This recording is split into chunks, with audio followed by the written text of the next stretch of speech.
ancien élève de l'École normale supérieure de Paris, agrégé d'histoire, et depuis le 1er septembre à l'École française de Rome. En 2018, vous soutenez une thèse de doctorat à l'Université Paris 1 Panthéon-Sorbonne intitulée « Les catholiques français face à l'unification italienne 1856-1871, une mobilisation internationale de masse entre politique et religion ». Votre thèse étudie les répercussions de l'unification italienne sur le catholicisme français de 1856 à 1871. Alors que les catholiques avaient été jusque-là un des piliers du régime impérial, l'appui donné par Napoléon III au mouvement national italien mit un terme à cette situation.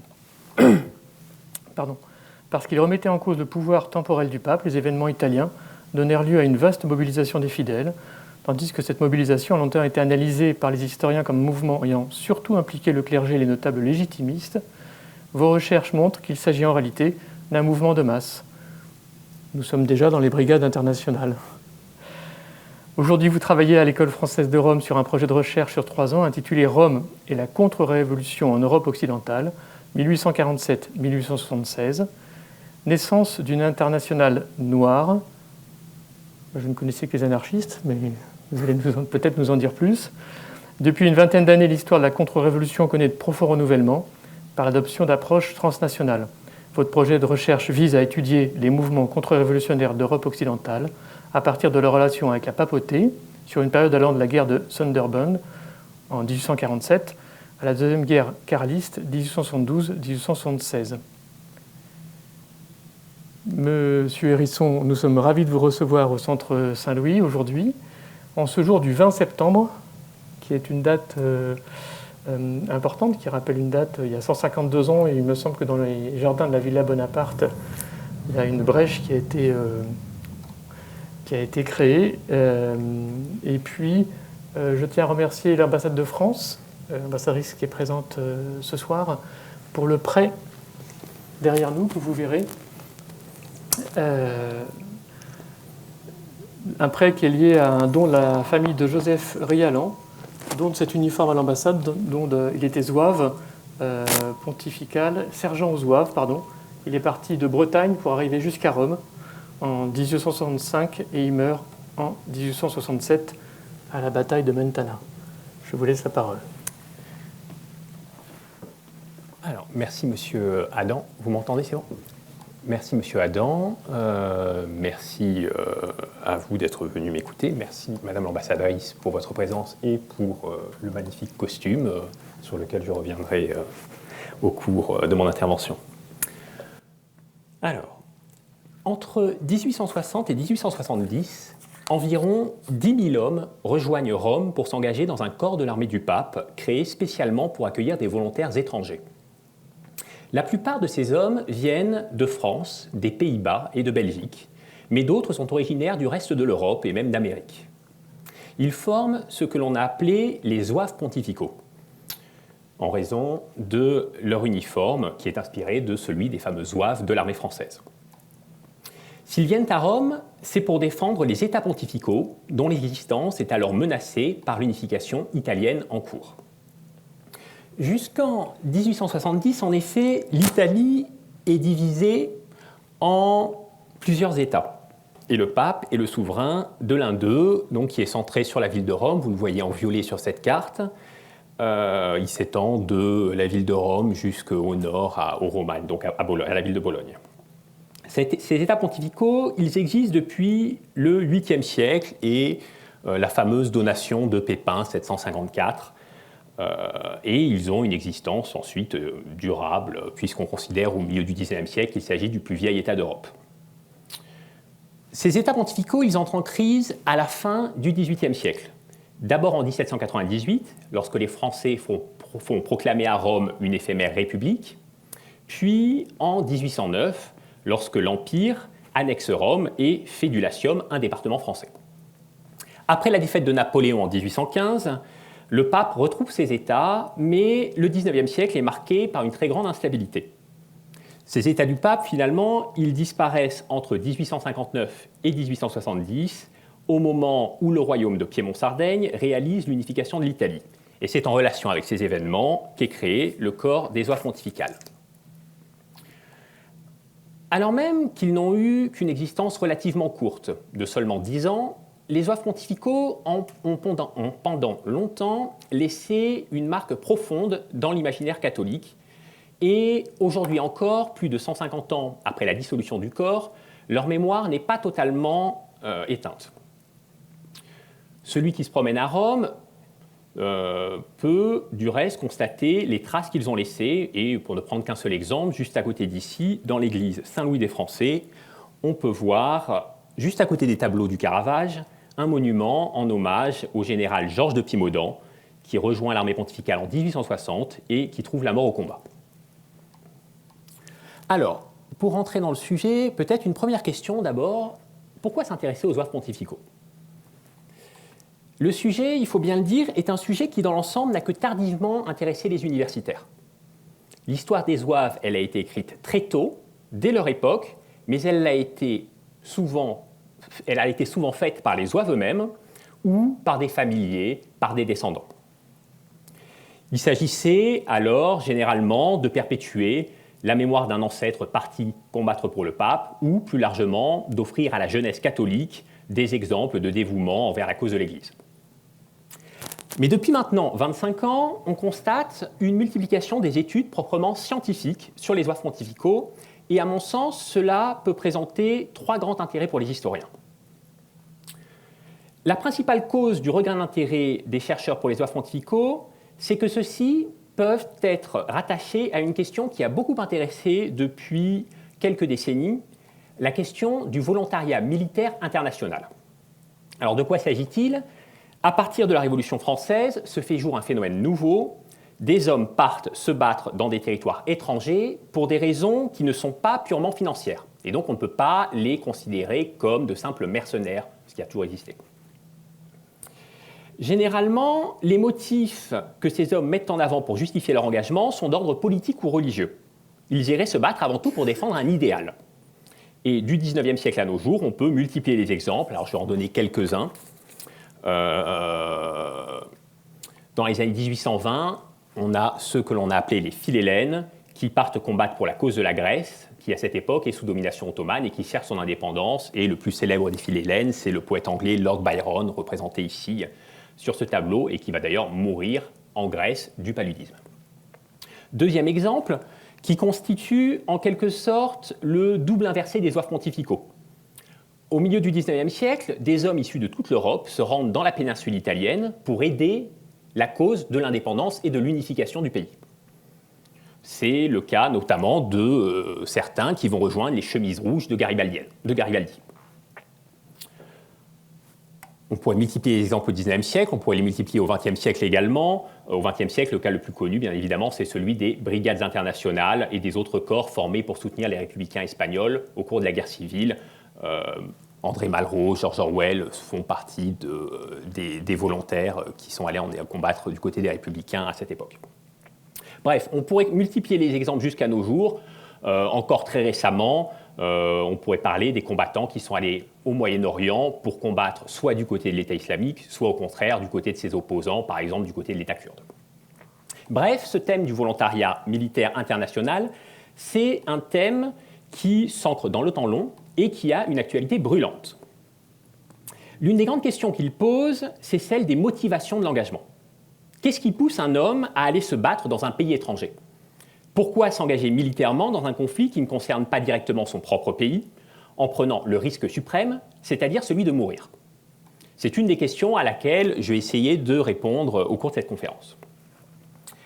Deuxième raison pour laquelle, à mon avis, l'histoire des zouaves pontificaux doit intéresser les historiens, elle tient celle-ci à leur place dans l'histoire du catholicisme. L'histoire des zouaves pontificaux est, à mon sens, un épisode qui permet de mieux saisir un certain nombre de transformations importantes que connaît l'Église au milieu du XIXe siècle. De ce point de vue, il faut avoir en tête que, pour l'histoire de l'Église, et notamment pour celle de la papauté, le milieu du XIXe siècle, c'est un moment charnière. La période, elle correspond au long pontificat de Pie IX, qui s'étend entre 1846 et 1878. Et ce pontificat de Pie IX, il est marqué par plusieurs éléments. Il est marqué d'abord par, je l'ai dit tout à l'heure, la perte du pouvoir temporel de la papauté, donc la disparition des États pontificaux. Il est marqué ensuite par une affirmation sans précédent de l'autorité du pape sur l'Église. Une autorité du pape qui est notamment renforcée par la proclamation en 1870 du dogme de l'infaillibilité pontificale. Ce pontificat de Pie IX, il est également marqué par des relations plus étroites entre la papauté et les fidèles, entre la papauté et les catholiques. Grâce notamment aux nouveaux médias, on a une relation nouvelle de type affectif qui se crée entre Pie IX et les catholiques d'Europe et même du monde. Et c'est notamment le moment où se développe ce qu'on aurait pu appeler la dévotion au pape. Bref, l'histoire des oeuvres pontificaux, on le verra, est liée à ces différentes mutations qui affectent la papauté à cette époque. Troisième intérêt que revêt à mon avis l'histoire des oeuvres pontificaux, il est d'ordre plus général. L'étude des phénomènes comme les oeuvres pontificaux permet d'analyser de manière plus nuancée, plus complexe, ce qu'a été le XIXe siècle européen, qui est un siècle qu'on présente souvent un peu rapidement comme le siècle des révolutions, révolution de 1830, révolution de 1848, Commune de Paris, etc., qu'on présente souvent comme le siècle du triomphe du libéralisme, avec la mise en place dans la plupart des pays européens de régimes parlementaires, de constitutions, qu'on présente également comme le siècle des nationalités, avec la naissance de plusieurs États-nations, l'Italie, l'Allemagne, la Roumanie, la Serbie, on pourrait multiplier les exemples. Alors évidemment, présenter le XIXe siècle de cette manière, ce n'est évidemment pas totalement erroné. Simplement, cela tend à gommer une partie non négligeable des choses. En réalité, les opposants aux mouvements libéraux et démocratiques, les opposants au mouvement des nationalités, ont été pendant la plus grande partie du siècle extrêmement puissants dans toute l'Europe, au moins jusqu'aux années 1870, et certains historiens disent même jusqu'à la Première Guerre mondiale. Il y a un célèbre livre d'un historien américain qui parle de la persistance de l'Ancien Régime en Europe jusqu'en 1914. Étudier les œuvres pontificaux, c'est donc se donner la possibilité de mieux comprendre l'importance des résistances que le libéralisme et les mouvements nationaux ont dû vaincre avant de l'emporter. Et c'est ainsi prendre conscience que la victoire des principes libéraux n'était pas écrite à l'avance. Bref, je résume, l'histoire des oeuvres pontificaux nous aide à mieux comprendre, à mon sens, trois choses. Le phénomène du volontariat militaire international, qui est un phénomène structurant de l'époque contemporaine, avec des répercussions aujourd'hui. Elle nous aide également à mieux comprendre les mutations qui affectent l'Église au milieu du XIXe siècle, des mutations qui, pour certaines, annoncent l'Église aujourd'hui. Et elle nous aide enfin à mieux comprendre la complexité du XIXe siècle. Alors maintenant que j'ai posé ces prémices, je rentre dans le cœur du sujet. Je l'ai dit, les volontaires qui affluent à Rome durant la décennie 1860 viennent défendre les États pontificaux, qui sont alors menacés par le royaume d'Italie. Ces États pontificaux, je les décris brièvement, ils sont composés de 4 régions principales, Rome, la capitale, donc, et le Latium, l'Ombrie autour de Pérouse, les Marches autour d'Ancône, et enfin la Romagne, à l'époque on dit les Romagnes plutôt, autour de Bologne. Il y a également 2 petits territoires qui sont annexés au sud dans le royaume des 2 Siciles, les petits territoires de Pontecorvo et de Bénévent.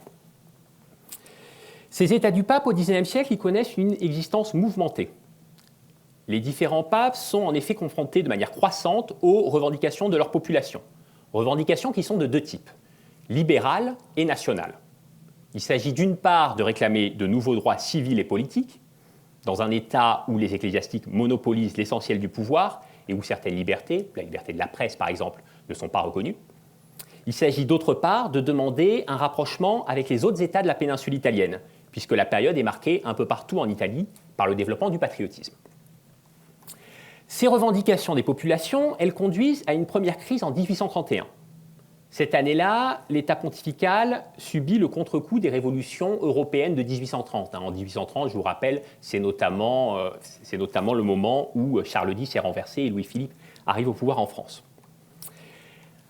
Le mouvement révolutionnaire donc, atteint les États pontificales, plus précisément le nord de l'État pontifical, et seule une intervention militaire de l'Autriche permet de rétablir l'ordre. Alors, cette intervention militaire de l'Autriche, il est important de la souligner, parce qu'elle témoigne de la dépendance durable de la papauté à l'égard des puissances catholiques pour la question du maintien de l'ordre. Seconde crise des États pontificaux en 1848-1849, là encore à une époque de révolution européenne. En 1848, le pape Pie IX fuit Rome pour Gaète et quelques mois plus tard, la République est proclamée dans la ville éternelle. À nouveau, il faut une intervention militaire extérieure pour rétablir l'autorité pontificale. On a plusieurs puissances catholiques qui interviennent, l'Espagne, l'Autriche, le royaume de Naples et surtout la France du président Louis-Napoléon Bonaparte. Et ce sont les armées françaises qui vont prendre Rome en juin 1849. À partir de cette époque et pendant 10 ans, la sécurité de l'État pontifical est assurée par des troupes étrangères qui stationnent sur le territoire du pape. Les Autrichiens, qui stationnent au nord, dans les Romagnes, et les Français qui restent à Rome, puisqu'à partir de la prise de la ville en 1849, l'armée française y demeure. Cette présence d'armées étrangères, pour la papauté, elle est à double tranchant. Elle permet bien évidemment d'assurer la sécurité du pouvoir pontifical, mais elle a des inconvénients. D'une part, elle soumet le pape à des pressions et à des ingérences de la part des puissances étrangères.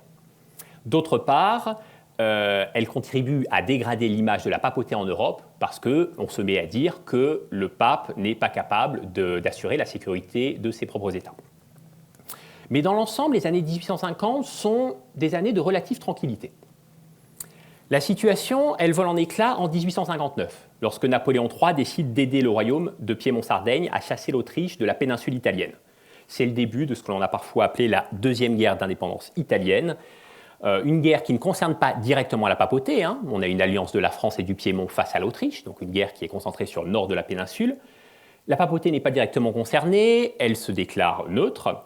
Simplement, au fur et à mesure des victoires de la France et du Piémont, Magenta, Solferino, des troubles éclatent dans les États pontificaux. Pourquoi ils éclatent? Tout simplement parce que le corps d'occupation autrichien qui se trouvait dans les Romagnes, au fur et à mesure des défaites de l'Autriche, est rapatrié sur le territoire et les Romagnols en profitent pour s'insurger.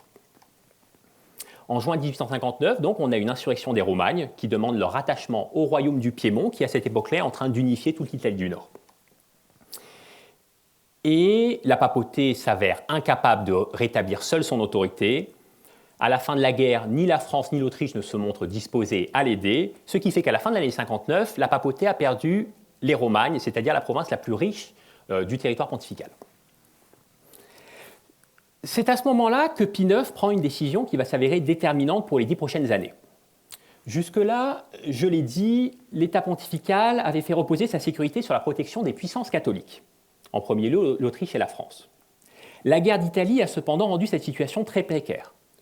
D'une part, la défaite de l'Autriche la détourne provisoirement au moins des affaires italiennes, et en plus l'Autriche, depuis la perte des Romagnes par le pape, n'a plus de frontières directes avec la papauté.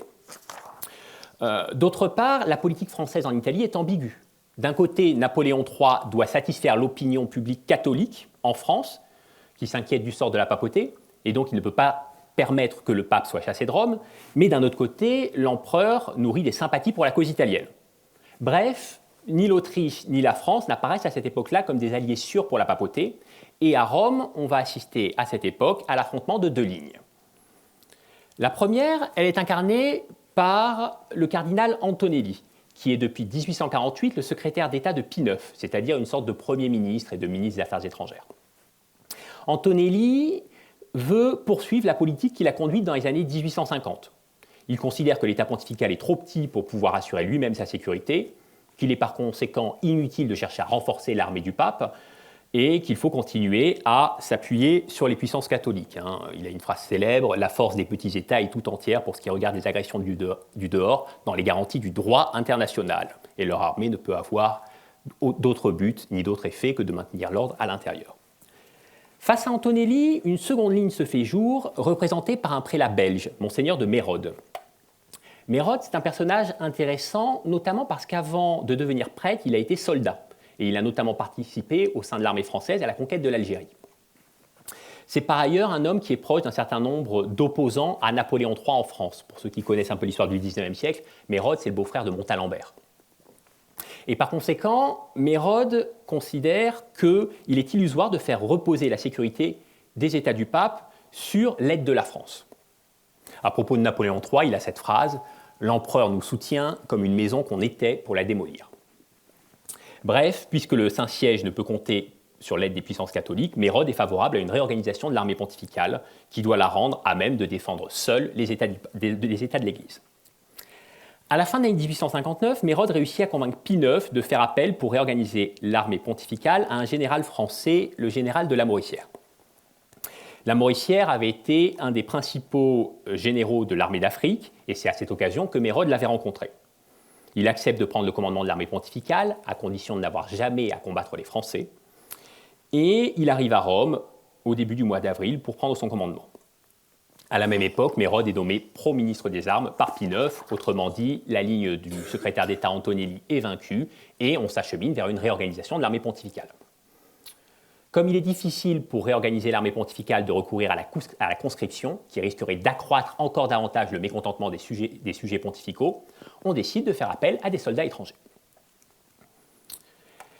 C'est à cette époque donc qu'arrivent des volontaires originaires de divers pays, à cette époque-là principalement de France, de Belgique et d'Irlande. En ce qui concerne les Français, qui sont les plus nombreux, il s'agit alors surtout de membres de l'aristocratie légitimiste. Autrement dit, il s'agit de nobles qui sont des opposants à Napoléon III et qui sont favorables au retour sur le trône de France de la dynastie des Bourbons. Ces hommes sont par ailleurs, pour certains d'entre eux, des militaires qui, par le passé, ont quitté la France justement pour ne pas avoir à servir Louis-Philippe puis Napoléon III. C'est le cas par exemple de Georges de Pimodan, dont j'ai parlé tout à l'heure. C'est le cas également d'Athanase de Charette, Georges de Pimodan avait servi comme officier dans l'armée autrichienne et Athanase de Charette, lui, a servi comme officier dans l'armée du duc de Modène. C'est par ailleurs le petit-neveu d'un des principaux généraux de l'insurrection vendéenne pendant la Révolution française. Les volontaires qui arrivent à Rome sont enrôlés dans différents corps de l'armée pontificale, dont la plupart sont créés spécialement à ce moment-là pour les accueillir.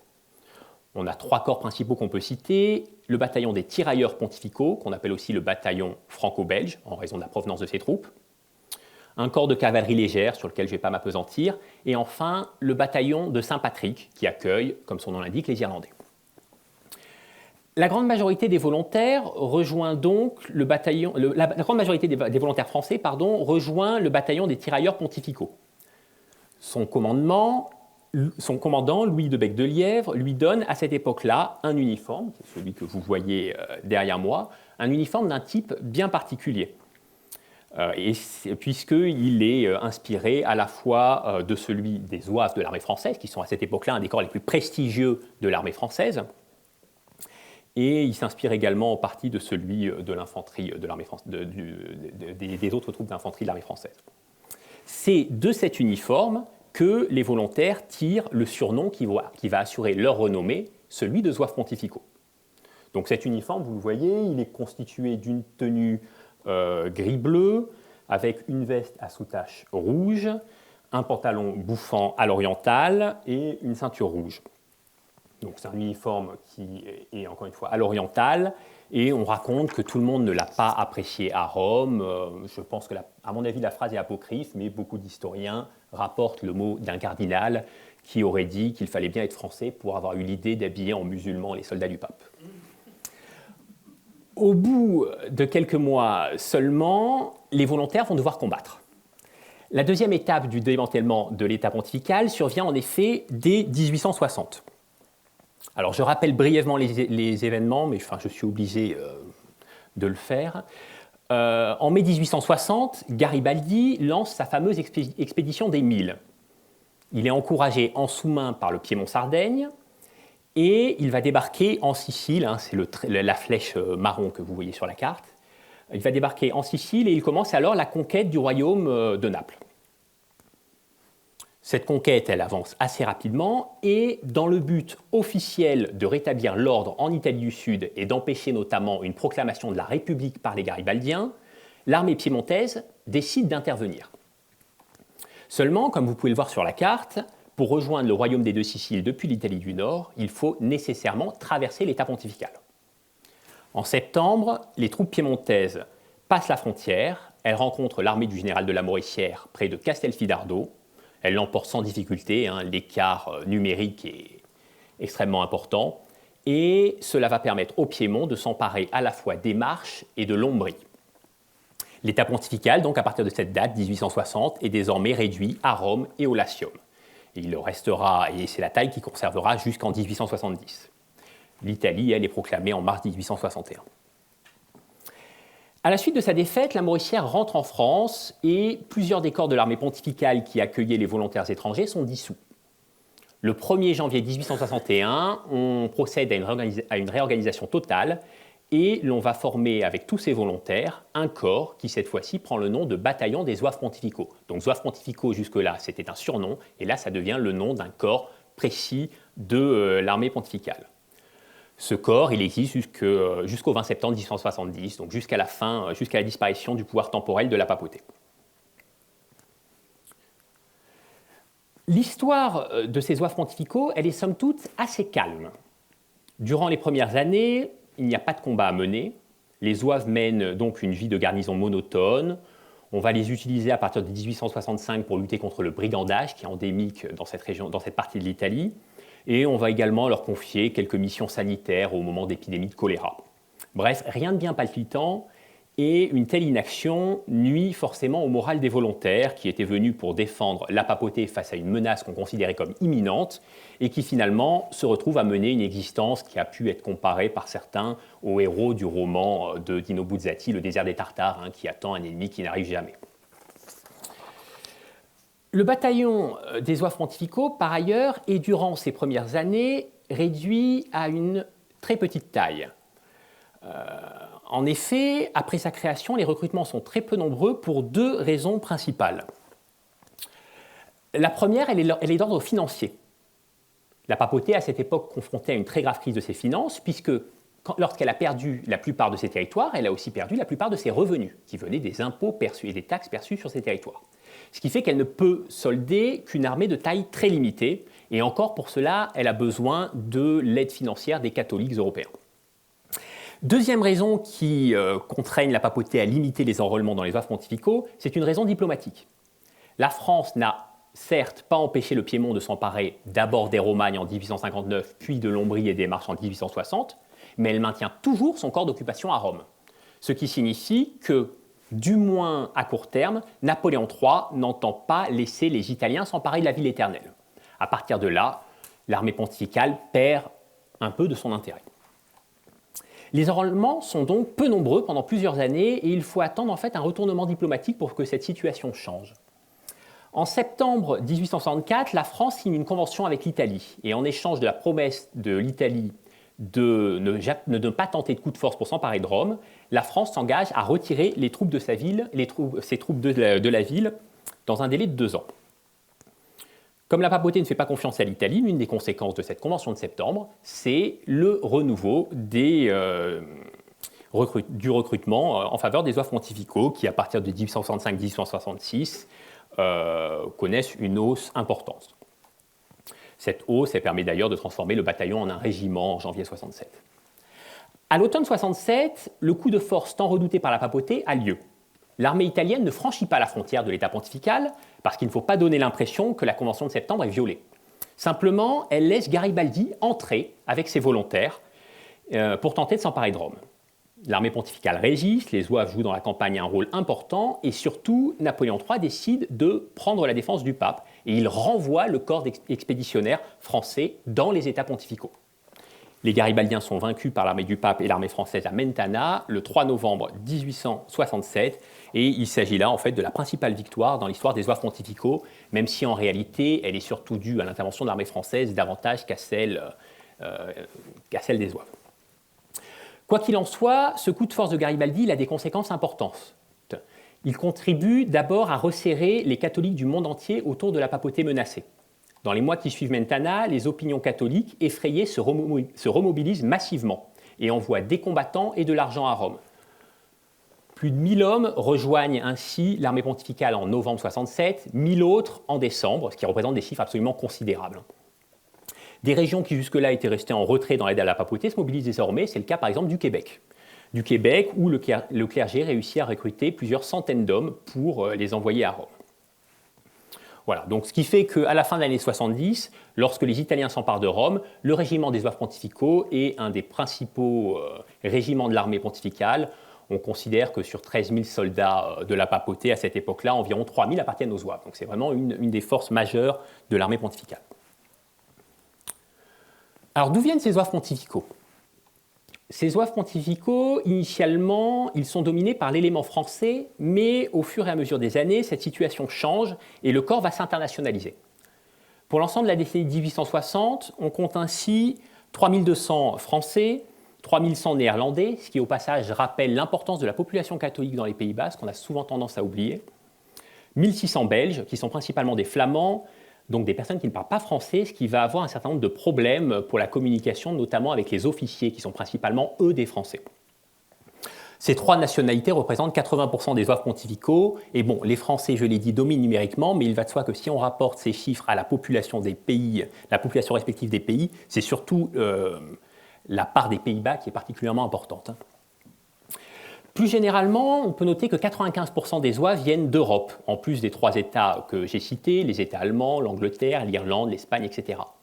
Mais certains zouaves viennent de plus loin. Les Canadiens, dont j'ai parlé tout à l'heure, sont 500.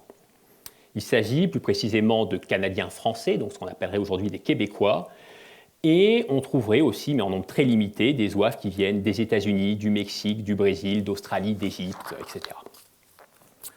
Deux choses à ce propos doivent être soulignées. D'abord, c'est l'extension géographique du recrutement, qui est considérable et qui montre bien la dimension mondiale que l'Église a à cette époque. Surtout, il faut souligner le nombre des recrues, qui lui aussi est considérable. J'ai dit tout à l'heure, en commençant cette conférence, que le phénomène du volontariat militaire international est un phénomène dont on connaît de nombreuses occurrences au XIXe siècle, et que de ce point de vue-là, les zouaves ne sont pas très originaux. Ce qui, par contre, distingue radicalement les zouaves pontificaux des autres expériences de volontariat au XIXe siècle, c'est leur nombre. Les zouaves sont 10 000. À titre de comparaison, les combattants philhellènes dont j'ai parlé tout à l'heure, ils n'étaient que quelques dizaines. Et dans la plupart des cas de volontariat militaire international au XIXe siècle, les hommes concernés sont quelques dizaines, au mieux quelques centaines. Donc à ma connaissance, il n'y a vraiment aucun phénomène de volontariat militaire international qui soit comparable sur le plan quantitatif aux zouaves pontificaux à cette époque. Cette situation, elle est intéressante parce qu'elle montre l'influence que conserve la papauté à cette époque, à rebours du cliché selon lequel elle serait une institution en déclin qui pâtirait à la fois d'une baisse générale de la pratique religieuse et des mesures de laïcisation prises par un certain nombre de gouvernements. En réalité, plutôt qu'un déclin de la papauté, on assiste à cette époque-là à l'émergence d'une papauté moderne qui prend conscience de la fin du vieux système qui avait caractérisé l'Ancien Régime, c'est-à-dire le système de l'alliance du trône et de l'autel, un système dans lequel l'Église s'appuyait sur les gouvernements qui lui accordaient un certain nombre de privilèges pour qu'elle maintienne son influence sociale. Puisque les gouvernements se montrent désormais réticents à appuyer de manière durable la cause de l'Église, la papauté cherche à mobiliser derrière elle les peuples catholiques, les sociétés civiles. Les zouaves pontificaux sont une des formes de cette nouvelle stratégie que suit la papauté, mais on pourrait en citer d'autres à la même époque. C'est par exemple à cette époque-là que l'on commence à collecter le denier de Saint-Pierre, c'est-à-dire des offrandes volontaires des fidèles pour aider la papauté qui, comme je l'ai dit tout à l'heure, manque cruellement d'argent. De ce point de vue-là, on peut dire que le pontificat de Pie IX annonce un tournant qui va être ensuite confirmé par Léon XIII. Léon XIII qui va chercher à rechristianiser par le bas les sociétés catholiques. À quelle classe sociale appartiennent ces zouaves pontificaux maintenant? J'irai un peu plus vite. Pendant longtemps, les historiens, notamment français, ont réduit les zouaves pontificaux à un groupe issu de la noblesse et sans véritable assise populaire. Alors il s'agit d'un lieu commun ancien qui reproduit les accusations qui étaient faites à l'époque par les adversaires de la papauté, et un lieu commun qui était favorisé en effet par la présence au sein des zouaves, et notamment au sein de leurs officiers, de grands noms de l'armorial français. Je l'ai dit tout à l'heure, les premiers volontaires français à rejoindre l'armée du pape dans les rangs du bataillon franco-belge, ce sont d'ailleurs assez largement des aristocrates. On raconte d'ailleurs à ce sujet qu'à l'issue de la bataille de Castelfidardo, donc en 1860, un officier piémontais, voyant la liste des blessés français lors de la bataille, se serait écrié « On croirait une liste d'invités à un bal sous Louis XIV ». Par la suite, la plupart des récits écrits par les zouaves l'ont été en bonne partie par les zouaves des catégories sociales supérieures, des nobles, ce qui là aussi explique que l'on ait longtemps réduit ces soldats à ce groupe social. Cependant, si on regarde les archives, la situation elle est tout autre. On se rend compte que l'origine sociale des volontaires est beaucoup plus contrastée.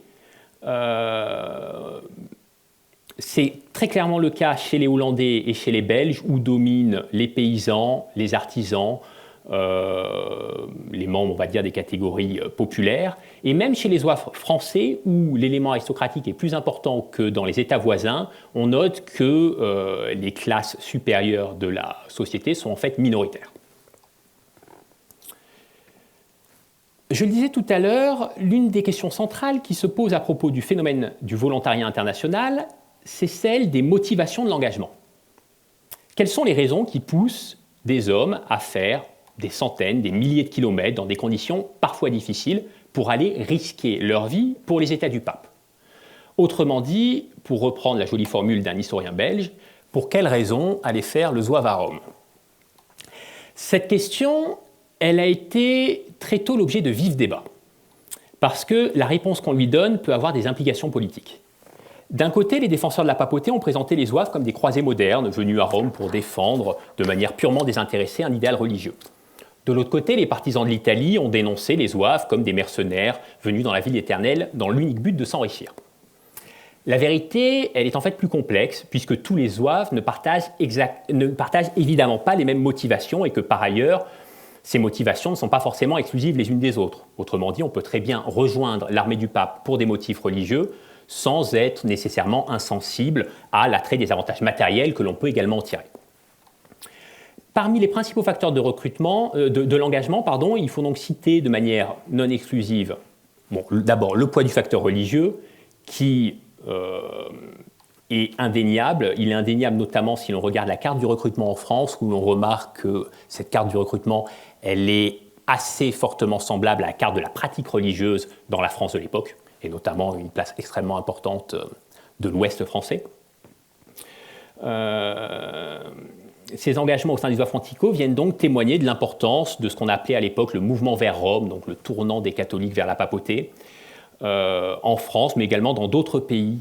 Et non seulement cet engagement des zouaves pontificaux témoigne du mouvement vers Rome, de la dévotion envers le pape, mais il tend également à l'accentuer. Au Canada, par exemple, l'évêque de Montréal, Monseigneur Bourget, considère qu'il faut envoyer des zouaves à Rome, certes pour défendre le pape, mais aussi pour renforcer l'influence de la papauté sur les catholiques québécois. Pour cette raison, l'évêque demande que chaque paroisse de son diocèse envoie un zouave à Rome, et ainsi, chaque catholique pourra connaître une personne enrôlée dans l'armée du pape et sera donc conduit à se soucier du sort de Pie IX et du sort des États pontificaux. À côté des motivations religieuses qui ne suffisent pas à rendre compte des engagements, il faut signaler des motivations de type politique. Le bataillon des zouaves pontificaux, je l'ai dit, a accueilli au moins à ses débuts un grand nombre de légitimistes français, et donc s'engager pour le pape, c'est d'une certaine manière lutter contre Napoléon III. Présence importante de légitimistes français, présence également en nombre moindre cependant de carlistes espagnols, qui sont un peu l'équivalent des légitimistes de l'autre côté des Pyrénées. On retrouve également des motivations politiques chez les volontaires d'autres pays, notamment chez les nationalités pour lesquelles le catholicisme était un élément identitaire important. Je pense ici aux Irlandais et aux Canadiens français. Pour eux, combattre en faveur du pape, donc de l'Église catholique, c'est affirmer fièrement sa différence face aux Anglais ou face aux Canadiens anglophones et protestants. Il faut signaler également comme motif d'engagement une certaine sensibilité romantique qui caractérise l'époque, une exaltation du goût de l'aventure, de l'esprit de sacrifice, qui est assez fortement présente à cette époque-là dans les rangs des contre-révolutionnaires, notamment parce qu'il y a tout ce mythe de l'héroïsme chevaleresque et le mythe de la croisade également. Enfin, à côté des motivations d'ordre idéologique, il faut signaler des raisons matérielles qui expliquent certains engagements. Il ne fait pas de doute que derrière bien des enrôlements au sein de l'armée du pape se trouve chez certains le désir d'améliorer son existence. La solde de l'armée pontificale est d'ailleurs à cette époque-là l'une des plus élevées d'Europe. Et dans l'ensemble, l'importance des taux de désertion montre que tous les zouaves n'étaient pas mus par un simple idéal. Au-delà de la volonté de récupérer une récompense pécuniaire, il y a aussi certains zouaves qui cherchaient une récompense honorifique, et notamment au début, la papauté a vu affluer des fils de familles nobles qui en fait venaient récupérer des galons d'officiers dans l'armée pontificale, et qui souvent ont été assez déçus parce que la papauté ne pouvait pas nommer officier chaque noble français qui arrivait à Rome. Dernière chose, et je finirai là-dessus, quelle est la postérité de ces zouaves pontificaux ? Ces zouaves pontificaux, ils jouissent très rapidement d'un important prestige aux yeux des catholiques. Cela commence dès l'époque du bataillon des Franco-Belges en 1860, puisque la défaite de Castelfidardo, loin d'affaiblir le prestige des soldats du pape, ne fait au contraire que le renforcer. Cette défaite, elle entre en résonance avec un imaginaire à la fois chrétien et aristocratique qui célèbre le martyre, la défaite héroïque. Et on va se mettre dès cette époque à comparer le sort des Zouaves vaincus à celui des Maccabées de la Bible, à celui des Spartiates vaincus aux Thermopyles. Le fils de la comtesse de Ségur, Anatole, écrit d'ailleurs un ouvrage à succès à cette époque-là qui s'appelle « Les martyrs de Castelfidardo ». Entre parenthèses, la comtesse de Ségur place un de ses romans dans l'épopée des Zouaves. Ce n'est pas le plus célèbre, il s'appelle « Après la pluie, le beau temps », et donc le héros part s'engager dans l'armée du pape. L'intérêt pour les zouaves pontificaux concerne à cette époque-là d'abord les familles des soldats morts au combat, principalement dans l'aristocratie. Mais ça va plus loin, comme le montre un épisode qui est fascinant. Un des zouaves morts en 1860 à Castelfidardo fait en effet rapidement l'objet d'un processus de canonisation populaire. Joseph Guérin, c'est son nom, est issu d'une famille modeste de l'Ouest français. Lorsqu'il décide de partir s'engager dans l'armée du pape, il termine ses études au Grand Séminaire de Nantes. Il est blessé à Castelfidardo, meurt après une longue agonie, et à ce moment-là, le supérieur du Grand Séminaire décide de rapatrier sa dépouille en pensant qu'elle peut servir la cause de l'Église. Une fois arrivé à Nantes, le corps est exposé dans une des salles du Grand Séminaire et on note alors qu'une foule assez considérable vient le visiter. Plus surprenant, certaines personnes font toucher au corps du défunt, les unes un livre, d'autres un bijou, d'autres encore un vêtement. Bref, se fait jour le début d'une dévotion populaire envers le zouave. Cette dévotion, elle se poursuit au cours des années suivantes puisque la tombe du zouave est l'objet d'un petit pèlerinage où se prêchent chaque dimanche des centaines de personnes. Aujourd'hui, cette tombe elle n'existe plus parce que les gens, à chaque fois qu'ils y allaient, récupéraient une petite pierre et donc tout a été emporté. L'intérêt pour ce zouave, Guérin, est alors d'autant plus important que commencent à se propager des rumeurs de guérison miraculeuse réalisées grâce à son intercession. Alors on a compté une quarantaine de récits de ce type entre 61 et 73, principalement dans l'Ouest français, mais également à Paris et à Rome. Ces récits concernent généralement des femmes ou des enfants issus de milieux populaires à forte piété, et donc ils permettent de voir que le mythe zouave a une incidence également sur les classes populaires et pas uniquement sur la noblesse, la seule noblesse légitimiste. Par la suite, la mémoire des zouaves est largement entretenue durant toute la fin du XIXe siècle par une multiplication de biographies, d'écrits, d'éditions de correspondances, etc. Donc cette mémoire, elle passe principalement par l'écrit, mais elle passe également par d'autres formes sur lesquelles je vais passer un peu rapidement. Elle va passer également par un certain nombre d'images de dévotion. Ici, j'ai mis un canivet qui date sans doute des années 60, qui représente, donc qui est intitulé La barque de Pierre et qui représente Pie IX, accompagné de Jésus, et derrière Pie IX, on voit deux zouaves à la manœuvre. Cette mémoire des zouaves, elle est entretenue également par l'art. On a en France un certain nombre d'églises qui ont des vitraux qui représentent des zouaves pontificaux. Ici, je vous ai mis la rosace, la Mauricière de l'église Saint-Philbert de Grandlieu, et le cœur de cette rosace représente une scène où le pape Pie IX donne à la Mauricière son épée de commandement. Plus original encore, cette mémoire des zouaves est entretenue également par le nom des rues. Si vous allez dans l'Aveyron, aujourd'hui, il y a une petite commune qui s'appelle Requista et qui possède une place du Vatican qui est intitulée ainsi parce qu'un de ses habitants était allé se combattre dans l'armée du pape. Au cours de la deuxième partie du XXe siècle, et j'en finirai par cela, en même temps que la pratique religieuse connaît une forte baisse dans la plupart des pays européens, la mémoire des zouaves pontificaux tend à s'effacer. Elle est cependant aujourd'hui loin d'être totalement éteinte et je vais donner quelques exemples très contemporains. Premier exemple, c'est l'existence aux Pays-Bas d'un musée des zouaves qui, de ce que je peux voir d'après les commentaires sur certains sites internet, a un certain succès, donc le musée des zouaves d'Oudenbosch. Autre chose qui montre que cette mémoire des zouaves, elle existe toujours de manière assez importante, c'est l'existence d'associations de descendants des zouaves. Alors en France, on a une association de ce type qui existe et qui édite même un bulletin qui s'appelle l'Avant-Garde. C'était le nom du bulletin qu'avaient créé les zouaves pontificaux à leur retour en France. Mais ce n'est pas en France que le souvenir des zouaves est le plus fort. Ce souvenir, il est plus fort plus au nord, notamment en Belgique, avec une association, l'association Pro Petricédé, donc pour le siège de Pierre, qui compte des sections en Belgique, aux Pays-Bas, au Luxembourg, qui est une association qui a été fondée en novembre 1870, donc par des zouaves qui étaient de retour de Rome, et qui existe encore aujourd'hui. Elle a fêté récemment son 150aire, et donc vous le voyez, à cette occasion, il y a eu une grande cérémonie. En Belgique toujours, il existe dans la ville de Thuin, au Hainaut, une société royale des zouaves pontificaux qui défile régulièrement dans la ville, notamment à la Saint-Roch. Là, vous voyez une procession dans laquelle les membres de cette société, habillés en zouaves pontificaux, portent Saint-Roch dans la ville. Cette mémoire des zouaves pontificaux, elle est forte en certains points de la Belgique et elle a surtout été extrêmement forte à la fin du XXe siècle et elle reste assez forte encore aujourd'hui dans un autre pays, c'est le Canada. Le Canada où donc cette mémoire des zouaves, elle a laissé une très forte trace. De retour chez eux, tout d'abord, il faut noter que certains zouaves vont fonder une ville destinée aux zouaves pontificaux, la ville de Piopolis, c'est-à-dire la ville de Pie IX. Alors c'est un échec, dans l'ensemble, la ville est restée très petite, mais ça montre une certaine volonté de perpétuer le combat réalisé à Rome dans son pays.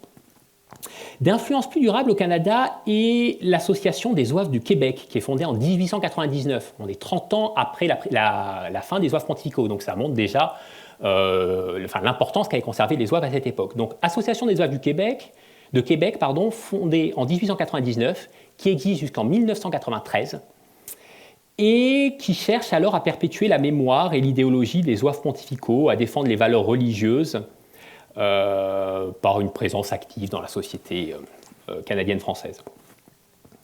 Les membres de cette société s'entraînent en uniforme, défilent lors de différentes manifestations religieuses à la demande de l'Église, et elle connaît un âge d'or dans les années 1950, elle compte 2000 membres à cette époque-là. Encore une fois, on est 80 ans après la prise de Rome. Et ensuite, elle va décliner à partir des années 1860. Pour ceux qui connaissent un peu l'histoire du Canada, les années 1860, ce sont celles de la Révolution dite tranquille au Québec. Et donc, c'est la période où l'influence sociale de l'Église se met à décroître de manière sensible. Donc voilà ce dont je voulais vous parler ce soir. Donc un sujet cette histoire des zouaves pontificaux, donc c'est une histoire ancienne, 150 ans, mais elle est intéressante en ce que finalement la mémoire de ces combattants, elle a perduré jusqu'à nos jours et finalement, si on y réfléchit bien, des expériences de volontariat militaire international dont la mémoire a été perpétuée de cette manière-là aussi longuement, il y en a assez peu. Il existe des associations garibaldiennes en France, par exemple, donc on pourrait avoir ce type de comparaison, mais à mon avis, il n'y en a pas beaucoup d'autres. Je vous remercie.